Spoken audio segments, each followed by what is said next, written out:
Walmart's actually risen. Wages have risen 50% over the last 4 years. What's Bernie Sanders doing? Well, of course, this is a fascinating drama. You have a socialist, progressive candidate for president going to Arkansas to demonize the largest private employer in the country. So it's kind of people going like this, right? Yeah. So obviously wages have risen anyway. The economy is hot. Any company like Walmart's going to pay what they have to hire good people. And as employment has risen, wages have risen as well. With Amazon going to $15 an hour, it's just inevitable. It's going to go to $15 an hour regardless. Now, Walmart does operate in some very small rural communities where even $11 an hour is a pretty darn good wage compared to what alternatives might exist in that community.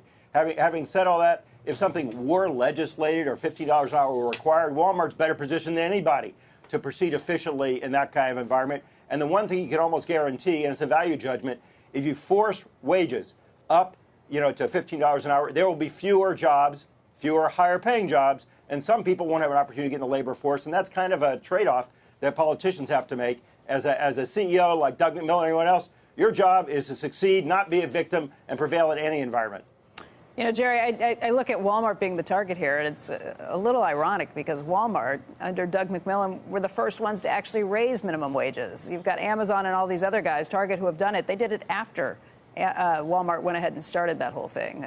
But we are coming up to an election year. You're going to have a lot of voices that do this.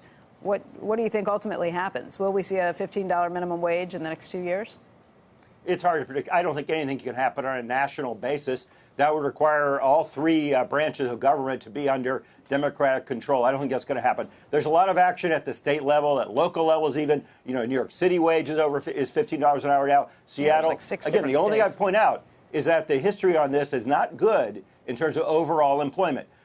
As a business manager, your job is to deal with that and do something about it. So you're going to automate more if wages go up beyond what they should be. You're going to outsource more. You're going to have fewer jobs. I hate all these facts, Storch, wages. that you keep bringing. They drive me nuts, right? When I'm starting to feel really good about being virtuous and everything, and you come up with all these facts. I did like your very first comment that he's there hammering the largest private employer. I mean, it's perfect for Bernie, for a socialist, isn't it? Exactly, and by all marks. Walmart had been 10, 20 years in the wilderness. They weren't doing so great. But more recently, to any reality of any kind. I mean, it's like it really is a Soviet sort of. He learned a lot over there. You can't blame him for doing this. He can't get much press anymore. So this is a great way to get it. What do you think his chances are of becoming president? No, I think the chances of becoming president are zero at full employment. So I'm not worried about that. But my question is this whole metric of having imposed minimum wages at all. Jerry, are you in the camp? I mean, this is my opinion, and it's a wage price control. Well, the problem is it takes a state like New York who boasts this $15 and makes it uncompetitive. Amazon decided not to come here. Seattle. In the end, Jerry, big picture, if you could wave a magic wand, do you think the market really is a better way to determine minimum wage? Just let the market be the market and let people compete? Or do you think you have to impose... Of course I do. Look, it's ridiculous. Obviously, as Doug pointed out yesterday, the $7.25 minimum wage is antiquated. But look, the wages are well above that. Nobody pays anything like that, even though that might be the minimum wage. They're going to be at $15 an hour before you can blink anyway. And as long as the economy is strong, it's going to keep growing. And if you go too far and force wages to be too high, the one thing I will guarantee you is that capitalists will not pay more for something than it's worth. So they won't pay people more than the economic value of what they generate, and so there will just be fewer jobs. With a rapid growth in artificial intelligence, automation in general, there will be fewer jobs more rapidly if you raise wages too rapidly. I mean, we could use a little opposition rhetoric, Andrew, here. I mean, if it's just me, you're always game. It's wonderful to have a free market voice like that. It's just refreshing.